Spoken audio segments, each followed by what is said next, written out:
the Bar Association, Miss Lisa Taylor. Good morning, Miss Taylor. Good morning, Miss Blossom. Thanks for having me. Thank Morning you to so your much for listeners and accommodating. viewers. We try. Thank you so much. Let's get right into it. I know there are lots of things happening as it relates to the legal fraternity. And let's start with one of the issues that has, not even just last year, that has been plaguing the association for some time as it relates to the court buildings that house the Magistrates Court, High Court, and so on. What's the latest development with that? It continues to be a fight for the Bar Association? Yes, it's an ongoing situation. We made some progress, admittedly. Um, it just seems that there's no end to the challenges in the sense that we advocated for quite some time to have a space for court to function. And that happened when we were finally able to occupy the Clico building on Young Street. Well, as we, I think, would be aware, as members of the public would be aware, that building is largely not used at this time because of the current situation of the COVID-19 pandemic. And efforts are being made to rethink within the social physical distancing protocols um, how we can reoccupy that space, allowing for all of the public health considerations that have now to be brought to bear. So it has significantly affected the conduct of jury trials. Um, Jury trials have had to be suspended. The court is still trying to, and throughout, in fact, throughout the period of perhaps the most severe lockdown, the courts, um, guided by a practice direction issued out of our headquarters, the OECS court headquarters, St. Lucia. The civil courts have continued using the online platform that you and I are currently using. So it has always been the case, even during the most severe aspect of the lockdown, that one could access the civil courts for urgent matters. That continues more routinely.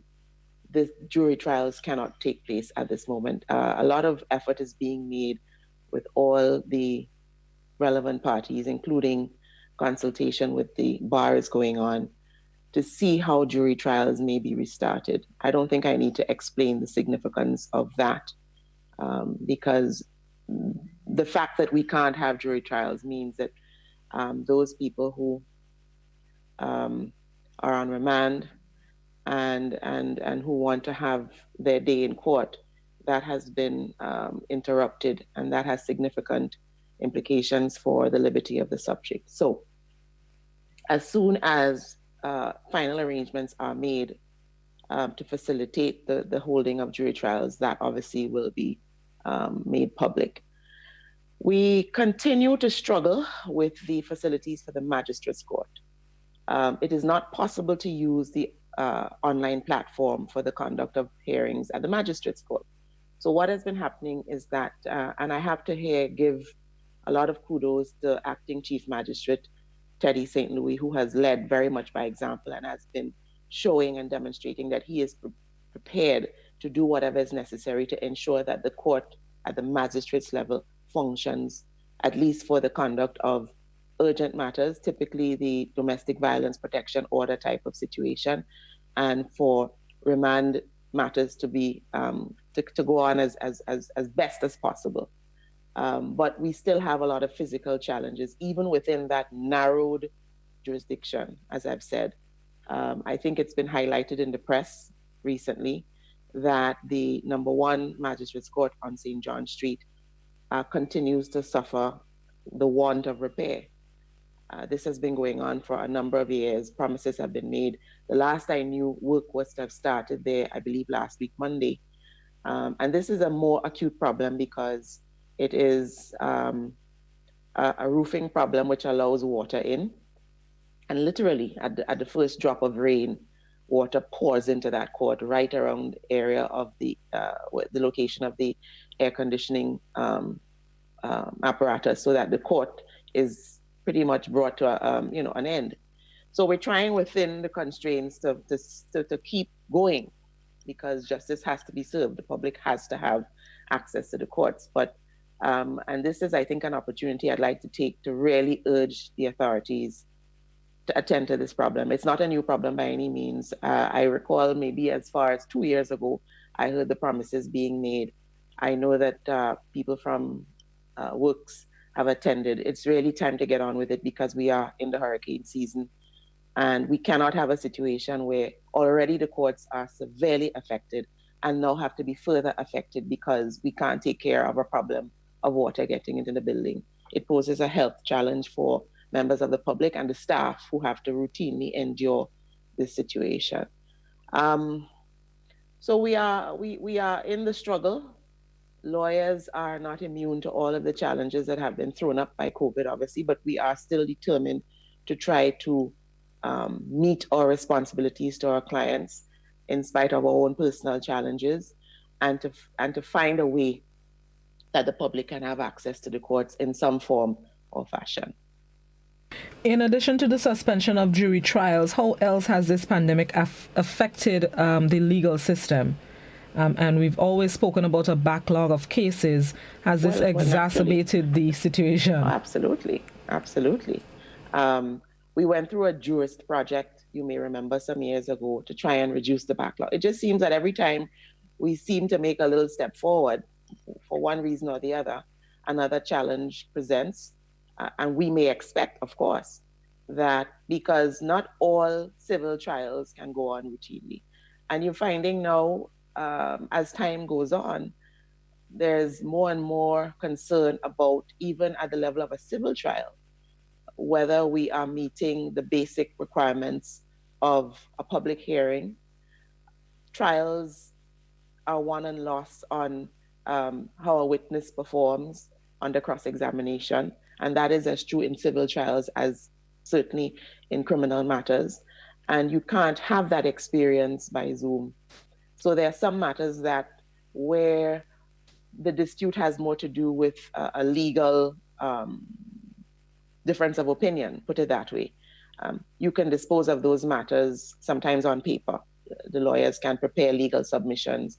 But where the matter turns on whether or not the judicial officer, the judge, believes one side or the other based on how they perform under cross-examination and just turns on whether and to what extent a witness makes a certain impression on the judge as to whether that witness is a witness of truth or not. Those nuances can't be really accommodated on an online platform. So those are challenges that are going to remain, and we're finding more and more that the challenges are finding their way into court, because now you have court challenges to whether or not the requirements of law are being met by using this type of new technology for the conduct of courts. We haven't had a challenge here in Grenada, but that is not to say that practitioners are not concerned about some of these new elements being thrown up. And we keep talking about things like the new normal. There are elements of this new reality for us that will remain. Lawyers are going to have to come up to speed on the use of this technology going forward as a permanent feature. But there are other aspects where this feature of whether it's Zoom or whatever else we're using as a platform cannot be sustainable. So we're trying to work through that balance. It's a learning curve. We don't know where we'll land, but things will not probably go back to being exactly the same as and I think in this realm as any other of our social life and our lives. Mm-hmm. In addition to the pandemic, the legal fraternity also lost Magistrate Karen Noel last month. Yes. How has that also affected proceedings, or what little proceedings can be held in the court? Yeah, that was a serious, sudden blow. One does not. I mean, death is death. You can't predict when it will come and for whom. But we tend still to have this idea that you ought to expect someone to live to a certain age, and especially when you're not aware that that person has been suffering any particular ailment. It was quite shocking to us. Karen, in fact, attended school secondary school around the same period that I did, so I knew her on a personal level, and it has hit us very hard. How has it affected the magistracy? Well, obviously there's a gap to be filled because she served at the St. David and St. Patrick courts, and there's no replacement for her yet. And we also have to factor into the mix that we have another magistrate in the Southern District who has been unable to attend work for quite a significant period. So it puts a lot of strain, particularly on the acting chief magistrate and the other magistrates, to find a way to fill that void. It's not easily filled. So even in pre-COVID times, this would have posed a challenge. And currently, it's exacerbating the problem of trying to deliver service to the best extent possible under these circumstances. I understand that from conversations with the chief magistrate that the powers that be are trying to find ways to address the problem created by these gaps, and we urge that be done as expeditiously as possible, because here again it presents a further challenge to the public access to the court. Yeah. What's the latest with the draft document for the criminal code and consultations to be held between government and the bar? Right. Well, we put on record our interest in having a meaningful consultation on that. We are waiting to get a response. One expects, because of what has happened and the preoccupations, the government perhaps, and through the AG's office and the DPP's office, that is the level of engagement we expect as bar, have not had that as a focus. But very recently, I am given to understand that perhaps the matter may be brought back to the front burner, so to speak. And in that event, we would certainly expect that the bar would be engaged. We have offered that level of engagement. We have initially put to the AG some of the concerns that we have as bar, and we expect that as a precursor to meeting with us, we should get some form of response.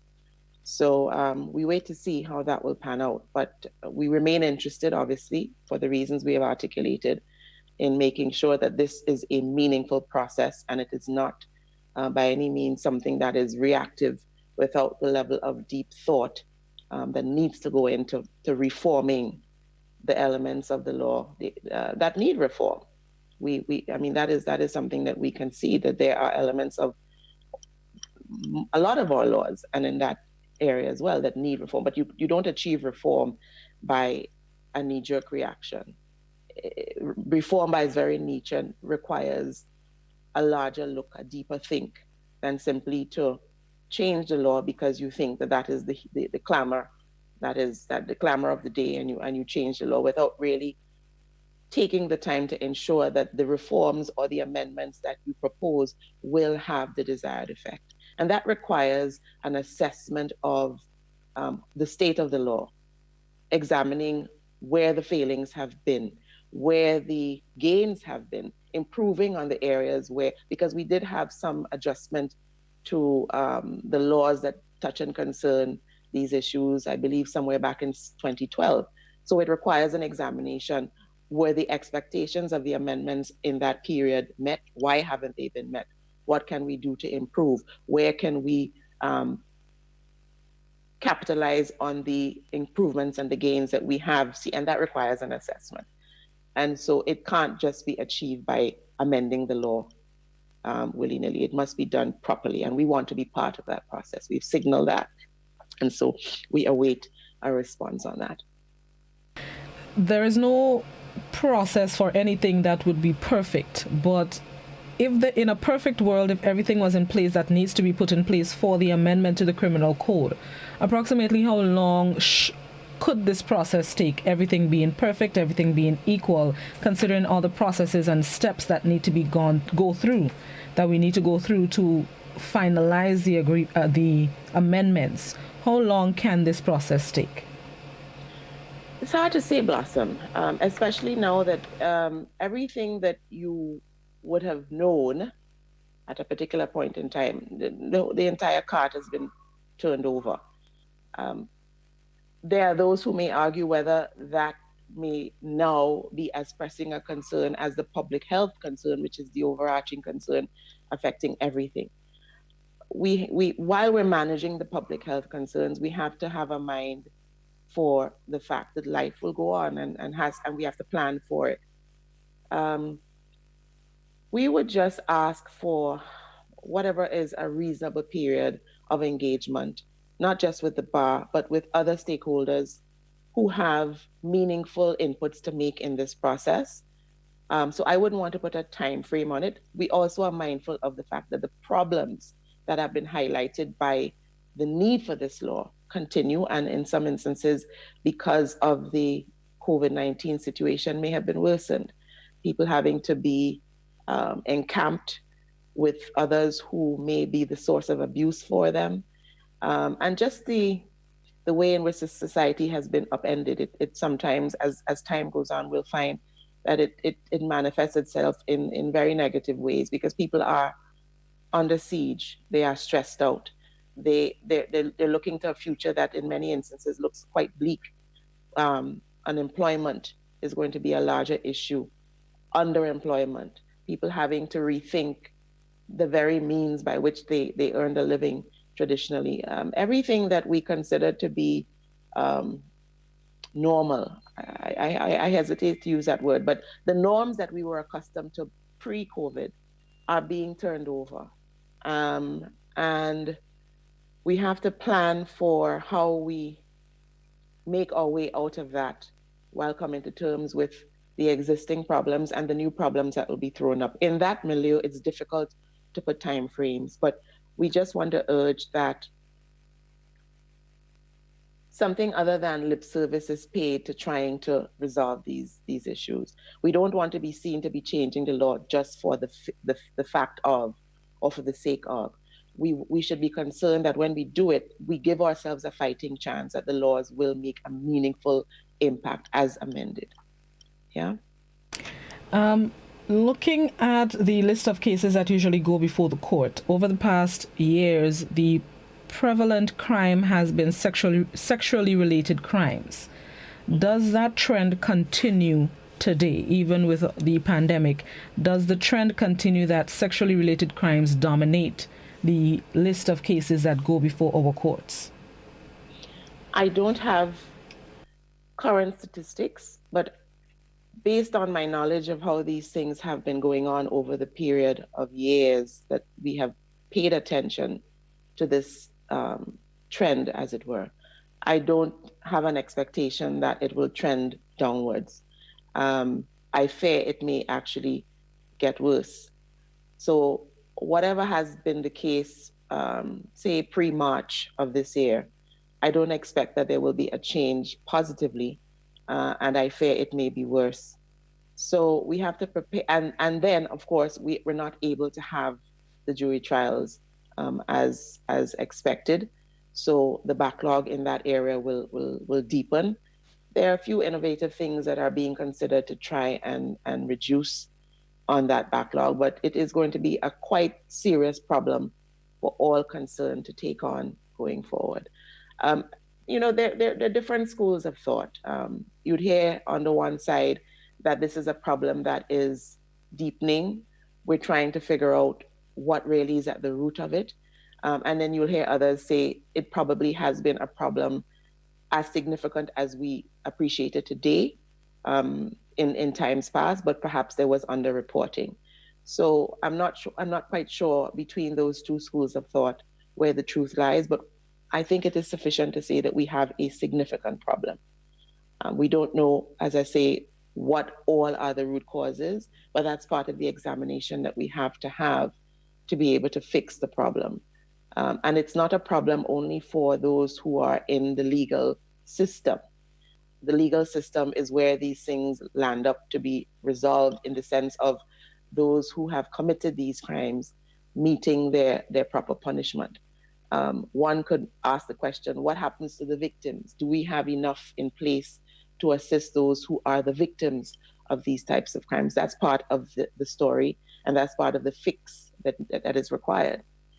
So it's a problem that all of us have to find a way in the various places that we occupy in the society, in our institutions, in our families, in our community groups. We can't sit back and point to the police to fix it or for the judges to fix it. We have to have that examination and see the roles that we play in creating the problem and the greater role we have to play to address the problem. What has been the second most prevalent crime on the list of assizes? I mean, I know you said you don't have the specific list in front of you, but in addition to sexually related crimes, what else has been quite prevalent on the case lists?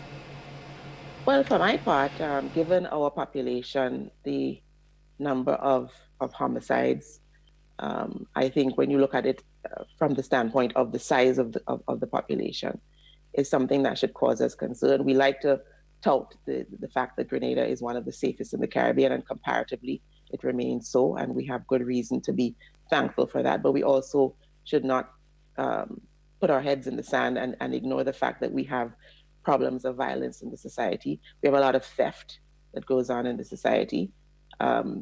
Again, some of it perhaps may not be reported as readily.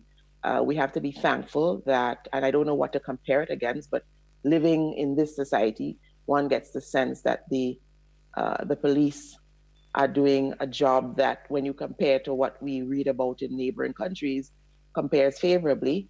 That we tend to see, we don't seem to have the level of unsolved crime as compared to, say, we're not comparing like to like. It's difficult to compare Grenada to a Trinidad or a Barbados or a Jamaica, or perhaps in the OECS even. If we looked at the OECS, we don't seem to have that level, but to whatever degree, and certainly if any trend of any of these types of crimes creeps upwards, we have to be mindful, and we can't just be comfortable declaring that we are a safe country without taking note of those areas where life is becoming less safe for citizens and residents of this country, and applying our minds and applying the resources. I'm thinking at this time that we have a police force that must be, by any stretch of the imagination, overburdened by the new roles and duties thrown up by having to manage this public health crisis, and we want to be sure that we give the police the resources to cope with that, as well as the ordinary work that they do from day to day. One hopes that those who are planning and keeping an eye on our business have that in mind. I mean, we're human beings. You can look around and walk around the place, and from my sense of it, you could get a sense of the fatigue that these people must be going through. Like, we are all fatigued, and imagine having to be in this unrelenting way that they have had to cope with this, while also having to cope with the ordinary societal ills that are not necessarily COVID related. So all of these are concerns that we should have as citizens, and we should keep our eyes on those who make the decisions, that these are things that they should be concerned about. We should call them to account for it. Yeah. All right, let's take a quick break, Ms. Taylor, and then we're going to come back with the discussion. We're speaking with President of the Grenada Bar Association, Mrs. Lisa Taylor. All things legal on the table this morning. We're going to take a quick break, and then we'll be back. This is To The Point on Classic, GBN, and Hot 98.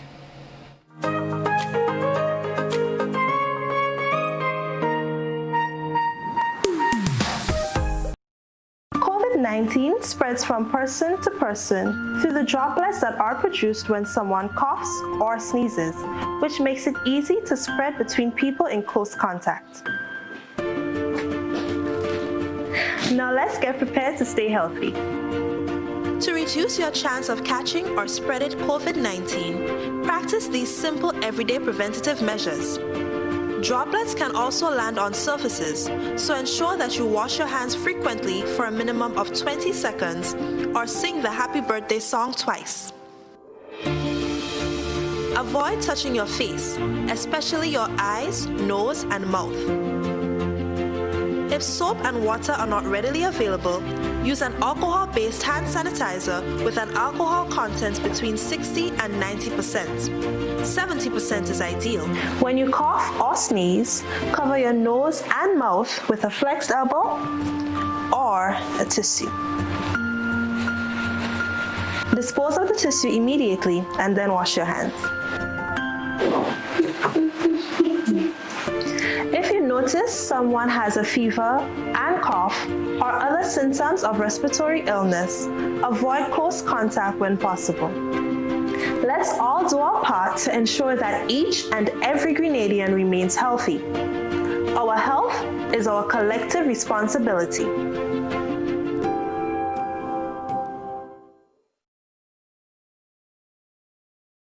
COVID-19 is an infectious disease caused by a new coronavirus introduced to humans for the first time.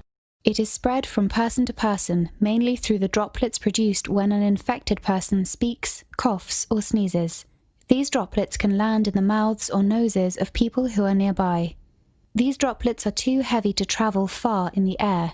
They only travel approximately 1 meter and quickly settle on surfaces. This is the reason person-to-person spread is happening mainly between close contacts. The exact time that the virus can survive on surfaces is not yet known. So it is wise to clean surfaces regularly, particularly in the vicinity of people infected.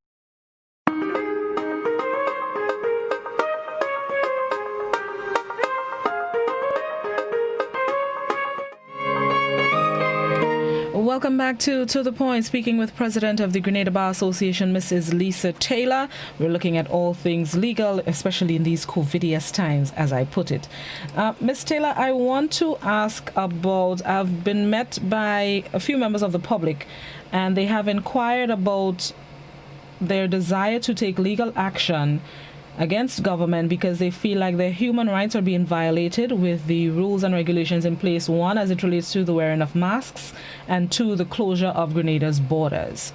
So the question is there basis in such a filing or in such a consideration? Yeah. Interestingly, Blossom, that is a legal way through court systems, not just regionally, but internationally. We are already witnessing these legal challenges in our Caribbean courts and, as I've said, in international courts. And it's always a dilemma because the rights-based approach that opponents of the public health measures that have been instituted would want to bring to this issue throws up a dilemma because it's a competition of rights in a sense. My right not to wear a mask, if I consider that I have that right, may have a legal basis, particularly if the wearing of the mask poses a medical challenge for me, just by way of an example. And that may be on a collision course with the right of my neighbor, who may be protected, whose health may be protected because there is the requirement for the wearing of the mask.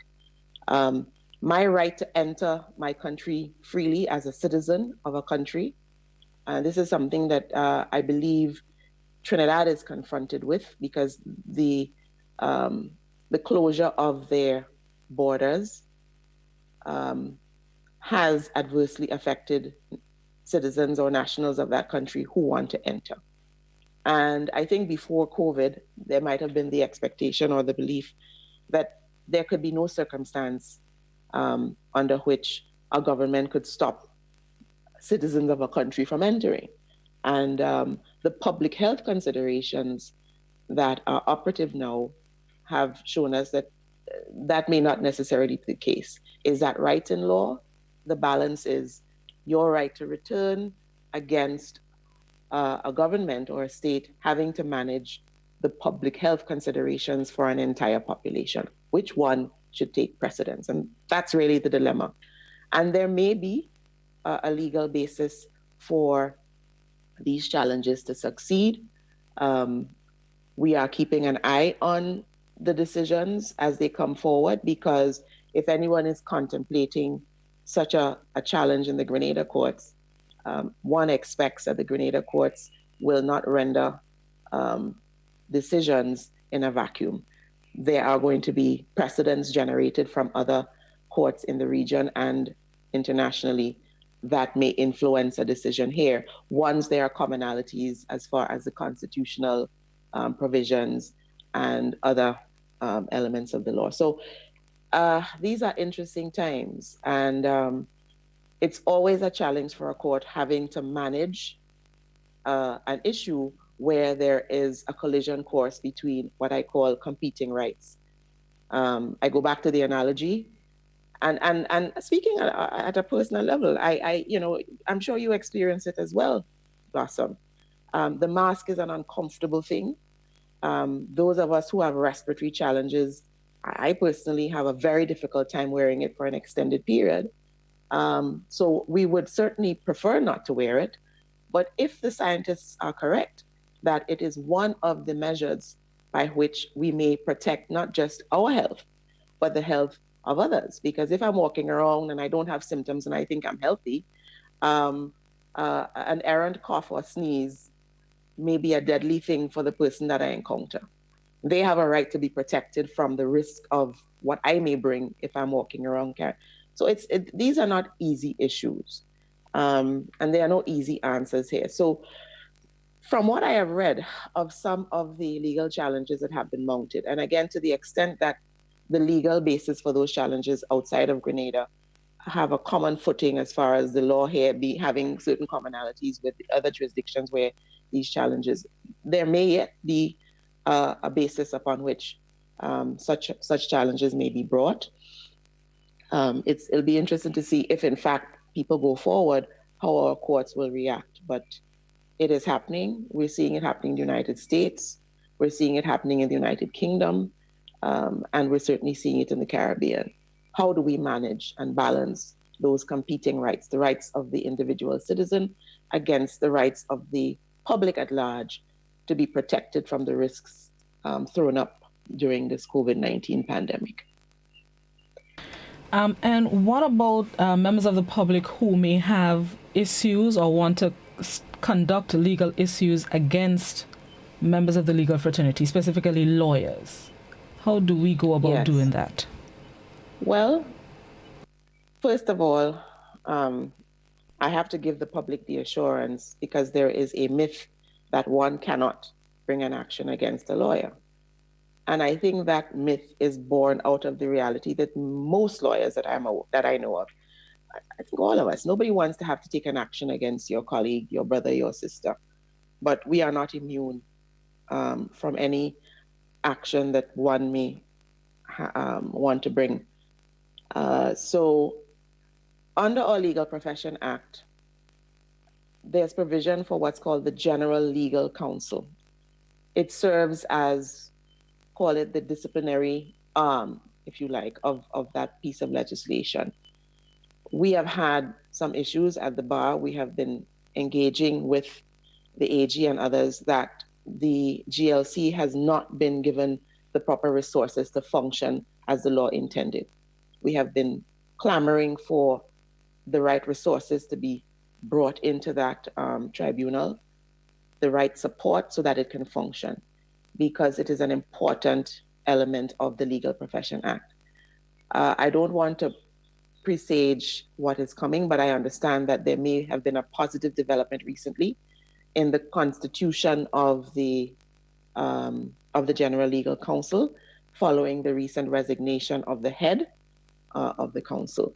I expect that an announcement will be made imminently. And I also understand that some positive developments have taken place as far as the physical accommodations that have been lacking and the secretarial support. So if you have an issue, and you should direct that to the ex officio secretary of the General Legal Counsel, who happens to be the registrar of the court. You may write to that functionary in care of the Supreme Court Registry, and by that means, your communication will come to the attention of the council, and you ought to expect a response directing you as to what additional information or process you may have to engage in. But we as professionals aspire to, and we are held to very high ideals. Sometimes we fall short, and the public has the right of protection in those instances where we fall short. So that is the facility and the mechanism set up, and the public should be assured that there is some positivity going on that will assist the council in carrying out its work. And if they have concerns, what has happened, unfortunately, is that because the council hasn't been operating as it should, people tend to call the president to the bar. And to the extent possible, you know, the president, whoever the president may be, it happens to be in this instance, you try to engage with some of the lawyers to see if you could bring a resolution. In some instances, that can't work. And the president of the bar has no particular coercive power to compel lawyers who are the subject of complaint to do this or not to do the other. So if I can make a difference, I try. And if I can't, then that is the facility. You engage the General Legal Counsel and you bring your complaint to them in writing and let the process follow.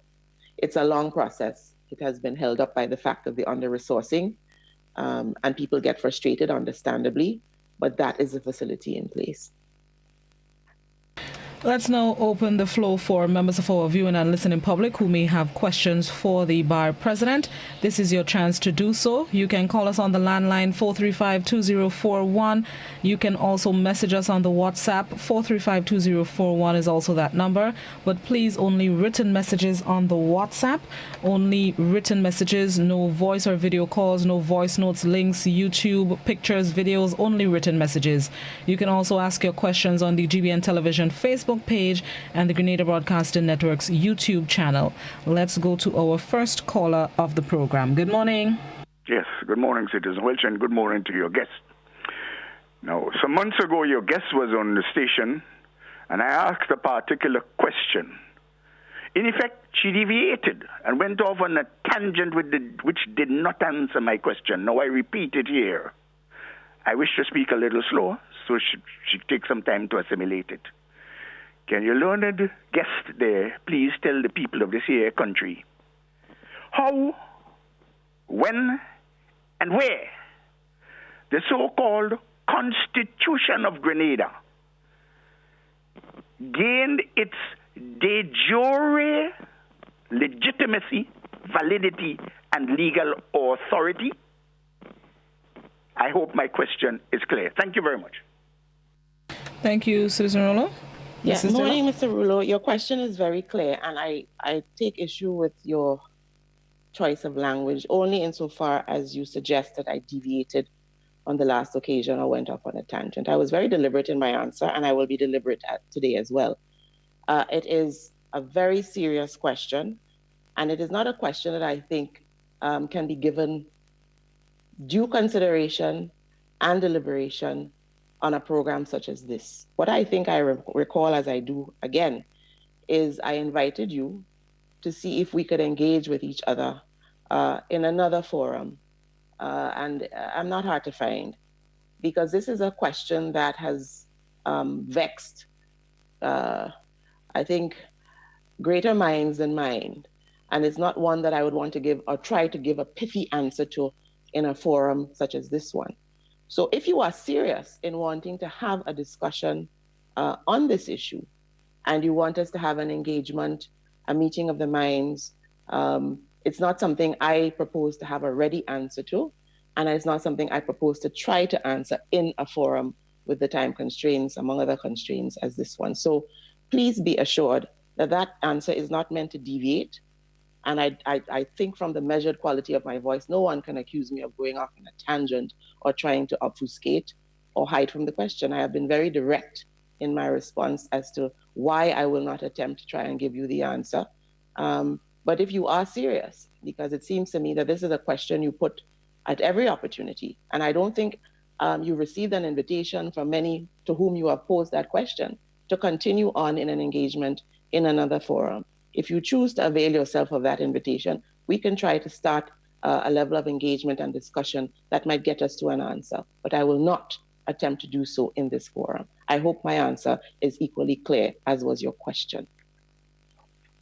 There is a question on the Facebook that asks, what happens to the cases scheduled to be heard in courts that Magistrate Noel presided over?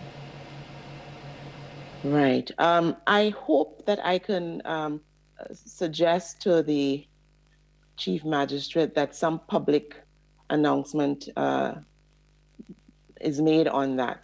What I can assure you is that the cases don't disappear. The cases are going to continue, and a way will be found for some functionary to dispose of them. So there may be some delays. There may have to be some adjustments made to some of the matters that are of a criminal nature, as far as, because these things follow certain deadlines and procedures. So some arrangements will have to be made to make sure that the procedures that are required in law are followed, so that there's not the danger of cases having to be dismissed. But what I'll try to do is I'll continue my engagement with the Chief Magistrate and urge that something public, perhaps it may be that because they're working on the way forward in the short term, they're not yet ready to make an announcement, but I'll have that engagement and try to encourage that something be put into the public domain so people have a sense of comfort as to what is going to happen. The civil matters, as are all civil matters in the magistrates' courts, are being adjourned. And for the most part, you ought to be, if you're not represented by counsel, if you contact the various clerks of the various courts, they should be in a position to tell you to what new date your civil matter may have been adjourned. So that will continue for, I think, the short to medium term. Yeah, but they're not going to disappear. The cases are not going to just go away and disappear. A way will have to be found to deal with them, and that is in train. All right, let's go back to the phone line. Good morning. Good morning, Ms. Blossom. And to your guests, it's a long time I have not had the opportunity to call. And I listen to your program every day, as you might say, religiously. And I had a problem this morning with what I heard on the program. The Prime Minister's speech, as it's so can be juxtaposed to what is the subject today, is based on a whole lot of legalities. We are in a serious time, as you would like to call it, COVIDious time. And a lot of what the Prime Minister has to relate to is legality, not just government policies. But because of the crisis and the enforcement of the curfews and so on, it has to do, and it pertains to legality.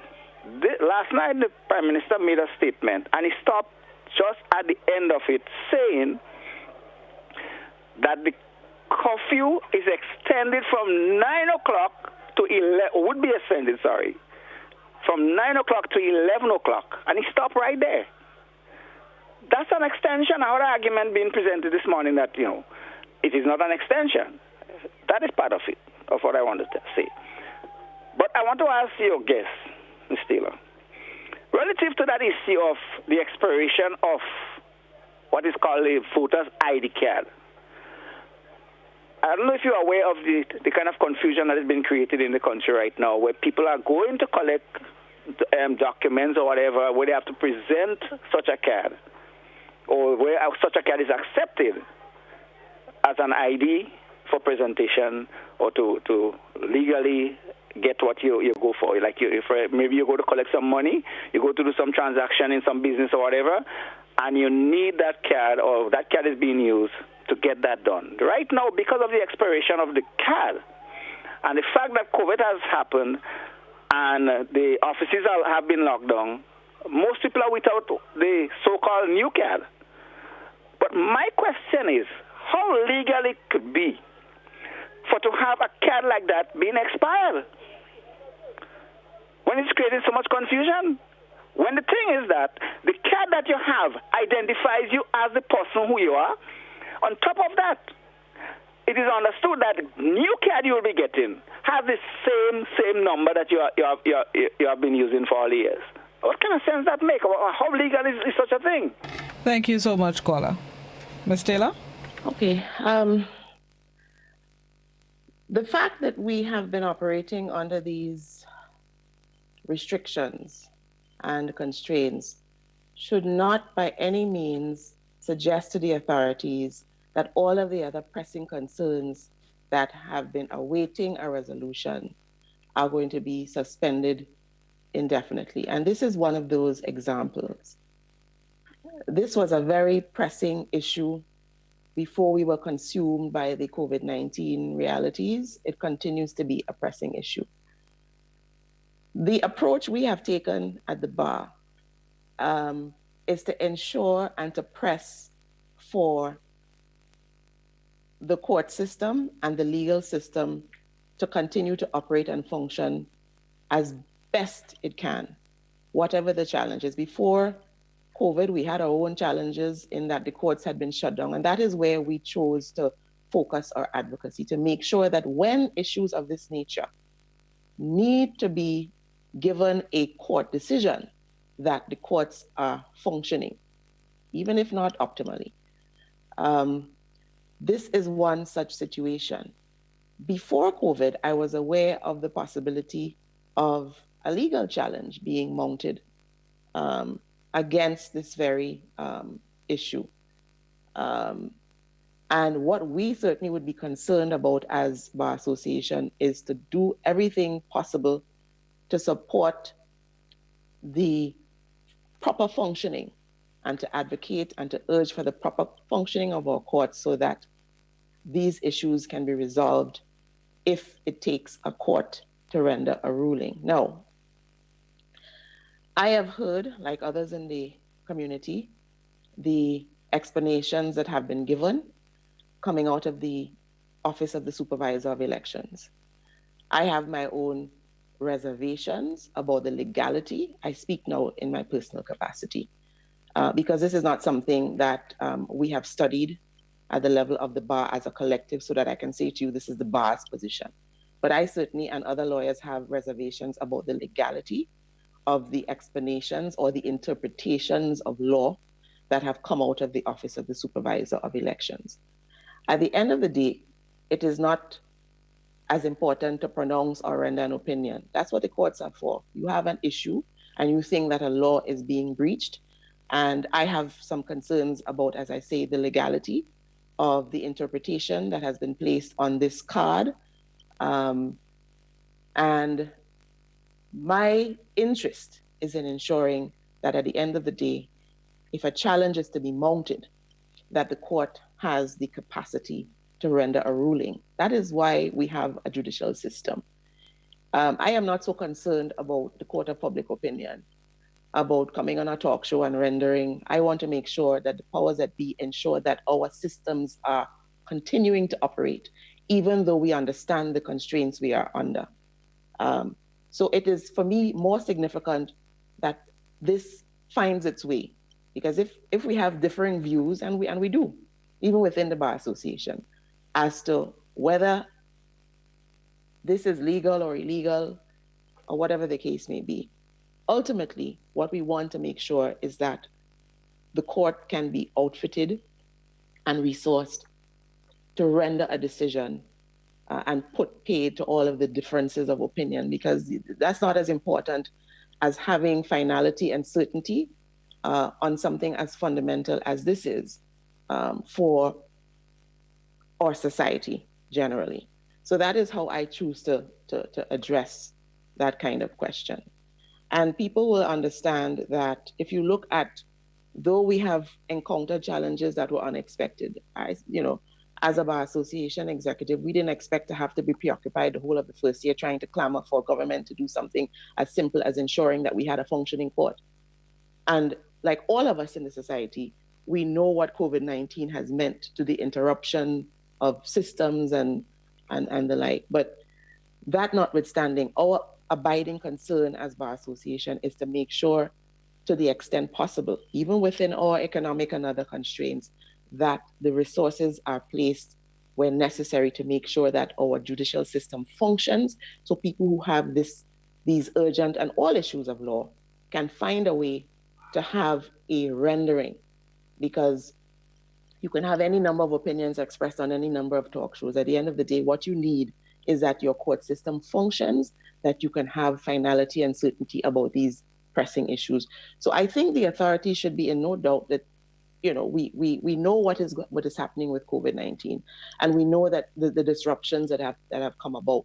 But these issues are not going to be shunted aside. They remain enduring, important issues for people in the society, and they should do more to bring finality and certainty to it. And I also offer to the public at large, if you feel that you are sufficiently aggrieved about the state of the situation concerning these registration cards, you should consider, and this is why we want to make sure the court is functioning, whether it may not be, put your money where your mouth is, in a sense of, rather than railing about, because authorities don't necessarily, except you have the kind of groundswell movement where they can't ignore the clamor of the public. But sometimes what it really requires is for a court of law to render a decision on these kinds of issues. And maybe somebody might want to consider that is where ultimately this thing has to go. Yeah. And this is true of any issue that we are confronted by as a society. A Facebook question. There seems to be a precedent set that judgments handed down in the courts are not honored, especially by the current administration. Is that right in law, and should that be a precedent? Judgments are meant to be complied with. They are meant to be complied with by any person or entity against whom or which a judgment is rendered. So I think that's a no-brainer. No one can be satisfied or happy that at the level of a government, it is seen to be ignoring or delaying a judgment that has been rendered by a court.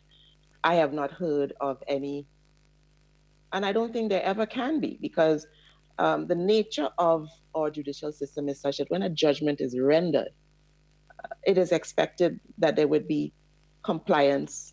The word forthwith sometimes comes about, but pretty much immediately, to the extent where there may be a lawful reason and that it can't happen immediately, then that is something that you can offer to the court as an explanation in the course of an enforcement proceeding as to why you can't immediately comply with a judgment.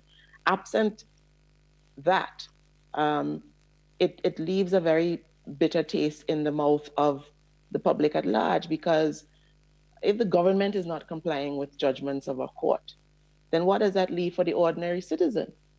Yeah. So it's by no means, I don't even want to use the word precedent, because precedent means that you are following something, or you are bound by something to follow it. And that is not something that any government should feel comfort that it is laying down as something to follow. If a court renders a ruling, the ruling should be followed. I can't put it more simply than that. Another Facebook question. We are aware of the present incident involving the 4 foreign nationals who allegedly assaulted a Grenadian. Can you tell us, based on the law, what crime was committed, and in that situation, what charges can be brought against the family? All right. I don't want to make a definitive pronouncement. A lot of what I will say will have the word alleged many times. When you have crimes which cause injury or harm to an individual, the law really will turn on the degree of harm that has happened and the context in which the harm has been visited upon the individual.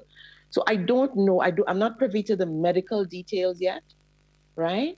I know that the medical report, from what I've seen to the extent that you can rely on what appears on social media, and for now, that is the source of my information. I don't have anything more definitive than what I've been seeing. But it would appear that this man was injured. The degree of his injury will inform the degree of the charges brought against him. That's usually the way it works. So you have varieties along a scale of, harm, grievous harm, and so on. And that is informed by the seriousness of the injury. It is also informed by the context in which the injury has been visited upon this individual. So I am confident. I know I've seen some expressions that suggest that people don't have that confidence. I am confident that the system that we operate under must do its job. I am confident that the policing work, notwithstanding certain statements I have heard credited to the police that, if they are true, seem quite misinformed and not a true statement of the law. But again, I don't have all the facts. But I am confident that based on the outcome of the police investigation, the right charges will follow and the system will work. The people are entitled to bail like anybody else, regardless of the inflammatory or apparently inflammatory situation which gave rise to this incident, and all of the other sentiments and emotions that are rightly or wrongly roused. But the system has to work, and we have to give it space to work. We have to be confident that the police will do what is right and just under the law. And we also have to be mindful that both the victim, allegedly, and the alleged perpetrator or perpetrators have the benefit of the law, have the protections of the law, and we should make sure. To me, the source of my energy would be, as a concerned Grenadian citizen, to make sure that the system works, that what the law has provided to govern a situation like that is allowed, is followed, and followed to the letter, so that at the end of it, when there is an outcome, we can all be confident that the system has worked as intended for both sides, the alleged victim and the alleged perpetrators, right? The WhatsApp question, we have to wrap up, but let me ask the questions on WhatsApp. Is there a disciplinary committee for lawyers who misbehave or have complaints against them? And secondly, is there a fee schedule a fee list for specific tasks performed by lawyers, or does it depend on the lawyer, him or herself? Okay, the first one we answered, so maybe that person came in late. There is a general legal counsel, that's the proper term for that, call it a tribunal or whatever you want to call it. That is set up under law, and it is charged with the responsibility of hearing issues concerning breaches of the disciplinary rules and ethical provisions that govern lawyers. And also, sometimes it goes beyond just the breach of an ethical rule, but a breach of the law itself. So that is the body set up for that. And perhaps if you have an opportunity, caller or writer, to go back at the beginning of the program where I laid out how it works. I think the second part of the question had to do with fees. Lawyers have voluntarily been operating under a scale of fees for quite some time. There are deviations, and it is also the case that lawyers are not prevented from bringing to bear their experience and qualifications in assessing the fees that they want to charge. So a lawyer at a certain level of experience, you should expect that they are entitled, because that is what you are paying for. You're paying for the benefit of the experience that they have accrued over time. Within the divisions of our legal system, you have Queen's Counsel, you have Junior Counsel. You should expect that if you engage Queen's Counsel, that the reason you're going to Queen's Counsel is because you have the belief that they bring a certain expertise to the matter, and you must expect that they would charge at a different level. Within the ranks of Junior Counsel, those who are not yet Queen's Counsel, there are those who are 1 year out, 15 years out, 20 years out. It shouldn't surprise you that if I have amassed 20 or 25 years of knowledge and experience, and you want to avail yourself of that, that I have the right to charge accordingly. And the rules we follow actually allow for that, because it's not easy to set a fee for every service, because sometimes the service is the advice that we give you, and it's very difficult because that advice may be of great value to you. It may save you a lot of money, or it may gain you a lot of money, or it may gain you an advantage, or whatever the case may be. And it's difficult to put a price tag on those things. But there is an element of overcharging that does happen in the profession. And I think that's what is driving the question, because people are often concerned as to whether lawyers may not be overcharging. It is something we grapple with. But at the moment, we operate under, as I've said, a voluntary scale of fees. we've had meetings and we've had discussions that brought us to that place where we've agreed as a profession that we are going to be guided by the scale. If lawyers choose not to follow that scale, I suppose it could be the subject of a complaint to the GLC, but it is hard to see what can be done because, as I say, the scale is not, it doesn't have the force of law, put it that way. I know that there is a process which may lead to that. There may come a time where a scale is settled and it is published as a matter of law and everyone will have access to it. And there would be consequences if you fall short of that scale. But even within that scale environment, there are going to be certain services that cannot be given a price tag, for want of a better expression, and that a lawyer may be allowed to charge on the basis of skill and experience. So that's the best answer I could give you for now on that, caller. Right, and we appreciate that, Mr. We appreciate your time, Mrs. Taylor. Unfortunately, we've come to the end of the program. We thank you once again for sparing some of your time with us on To The Point. Yes. Thanks very much, Blossom. It's part of the public engagement we have tried to sustain over time. We've had some interruptions, most notably the one we are all grappling with, but we would always relish the opportunity as BAR to engage with the public and to share what we know and to assist people to demystify sometimes elements of the law and the legal system, which we know is out there. Thank you very much and continue to stay safe, Mrs. Taylor.